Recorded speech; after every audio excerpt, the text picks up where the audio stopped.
Recently, I've spent over $10,000 on JPEGs, and every single time that I've told someone about it, they've come up with the same response. But I can just right click and now I own the NFT as well. Today I'm going to explain the rationale behind my purchase and why I think these NFTs are more than just JPEGs. You want to know why? Let's get straight to it. Hello and welcome back to the channel.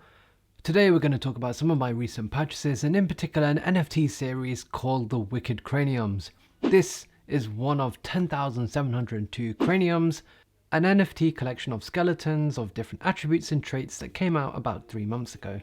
These skeletons and their different attributes and traits have different rarities, and you can have a look at them yourself if you go to OpenSea.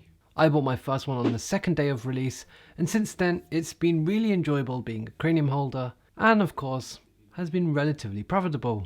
To understand the background of these profile picture NFT projects, we kind of have to go back in time to when the CryptoPunk series released.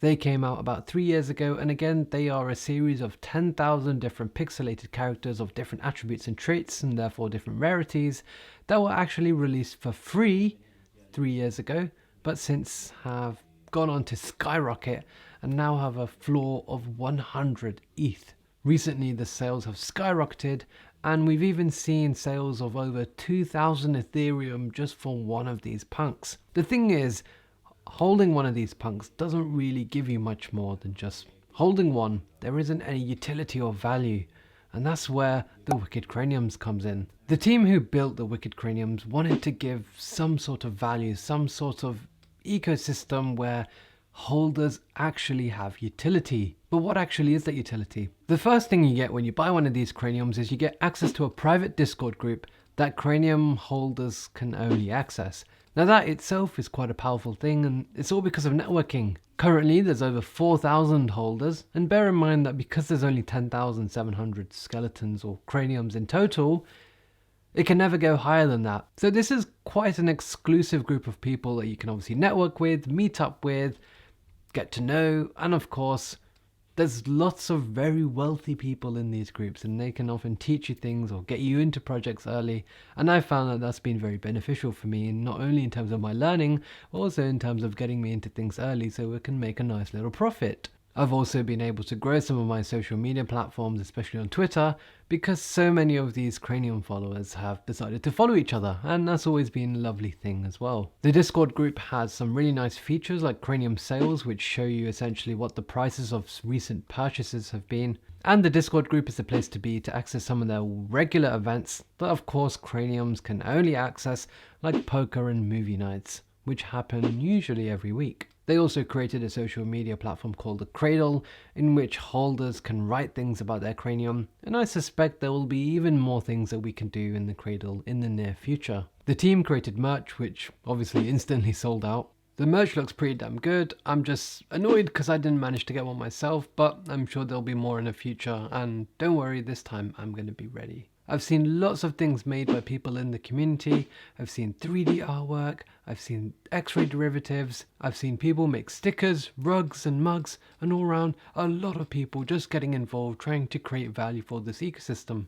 Honestly, this community has such a strong feel to it. There's so many people that want to build such amazing things, and just jump in the Discord, go in the general chat and just speak to some of these people because they're amazing. Now with every cranium sale, a small percentage goes to the team or the community wallet, and they can then use that to create lots of benefits for us holders.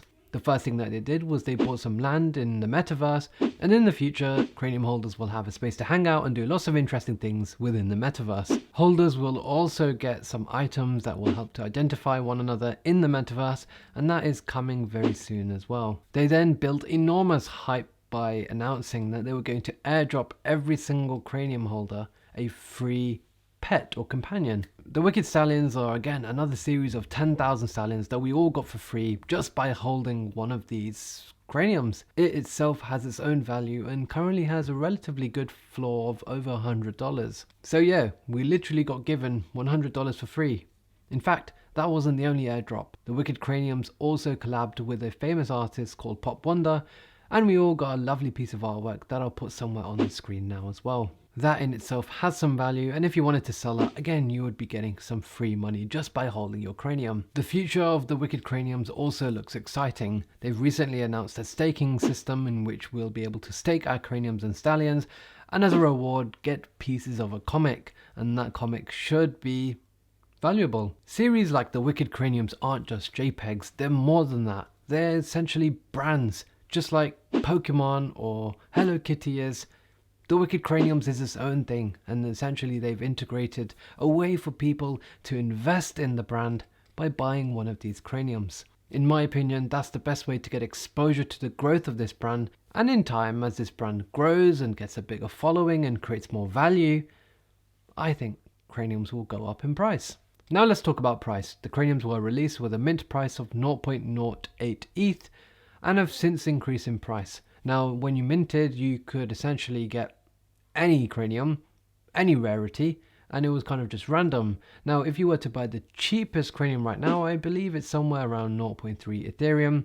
But if you were to get lucky and to get one of the rarest ones, which have currently sold for around 20 Ethereum, you would be in luck. I think it's still early days. When I compare this to series like the Bored Ape Yacht Club, I think the Wicked Craniums are incredibly early, given that we've created so much utility and so much value already in such a short period of time. I think it's just a matter of time before they really moon. One of the things that I like about NFTs, especially with the Wicked Craniums, is that everyone who's bought into the craniums is kind of incentivized to build stuff and add value to the community, because that by itself will increase the value of their own cranium. There's a financial element involved, and I think it is just the beginning. Yes, there are other NFT series like the CryptoPunks, BAYC, Cool Cats and Gutter Cats, but I think if there's one that I love, it's the Wicked Craniums. That's all I've got for you today. Thank you very much if you made it this far into the video, and of course I'll be back with another video soon.